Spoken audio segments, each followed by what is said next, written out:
बात शिवपाल यादव की, जो किसी भी दिन चौंकाने वाली खबर दे सकते हैं। शिवपाल यादव के तेवर हर रोज कुछ ना कुछ संकेत दे रहे हैं। आज जब ट्विटर पर उन्होंने रामचरितमानस की चौपाई लिखी तो फिर लखनऊ में सियासी हलचल तेज हो गई। उधर दूसरी तरफ भाजपा को देखकर लग रहा है कि वो शिवपाल यादव के स्वागत के इंतजार में है। और खबर तो यहां तक है कि अगर शिवपाल भाजपा के पाले में आने पर हामी भरते हैं तो उन्हें डिप्टी स्पीकर भी बनाया जा सकता है। शिवपाल सिंह यादव जो विधानसभा का सदस्य निर्वाचित हुआ हूँ, ईश्वर की शपथ लेता हूँ।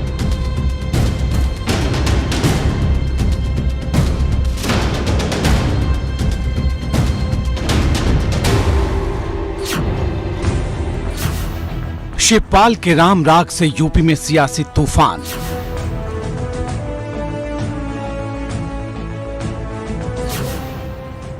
अखिलेश पर भाजपा करेगी शिवपाल प्रहार। क्या शिवपाल यादव भाजपा में शामिल होने वाले हैं? और क्या अगर शिवपाल भाजपा के हो गए तो उन्हें डिप्टी स्पीकर बना दिया जाएगा? सोशल मीडिया से लेकर सियासी गलियारों में यह चर्चा तेजी से चल रही है। शिवपाल यादव इन दिनों लगातार सुर्खियों में बने हुए हैं, नाराजगी को लेकर, बैठक में ना जाने को लेकर और फिर बीजेपी नेताओं को ट्वीट पर फॉलो करने। और आज जिस तरीके से उन्होंने ट्विटर पर रामचरितमानस की चौपाई को ट्वीट किया, राम दरबार की तस्वीर ट्वीट की और परिवार को लेकर, राष्ट्र को लेकर कुछ जो संदेश दिया उस ट्वीट के माध्यम से, उसकी बहुत ज़्यादा चर्चा है अब सत्ता के गलियारों में। एक और चर्चा जो लगातार है वो ये भी है कि शिवपाल यादव जल्द बीजेपी के साथ भी नज़र आ सकते हैं और बीजेपी जो है वो उन्हें विधानसभा में डिप्टी स्पीकर बना सकती है। शिवपाल ने पहले सीएम योगी से मुलाकात की, फिर पीएम मोदी और सीएम योगी समेत कई भाजपा नेताओं को ट्विटर पर फॉलो किया और अब उन्होंने रामचरितमानस की चौपाई ट्वीट करके बड़ा इशारा दिया है। शिवपाल तो यहाँ तक कह रहे हैं कि जल्द ही हनुमानगढ़ी और राम जन्मभूमि के अयोध्या जाकर दर्शन भी करेंगे। कैमरे पर उन्होंने कोई बात नहीं की, अनौपचारिक रूप से साफ तौर पर कहा। हमने जब पूछा कि आपको अयोध्या जाना है, उन्होंने कहा बिल्कुल अयोध्या जाना है, हनुमानगढ़ी जाना है, हनुमान जी के दर्शन करने हैं, राम जन्मभूमि जाना है, रामलला के दर्शन करने हैं। और ये भी कहा कि नवरात्र में ही वो किसी दिन अयोध्या जाएंगे। एक और महत्वपूर्ण बात उन्होंने कही है कि नवरात्र के बाद कोई बड़ा फैसला लेंगे।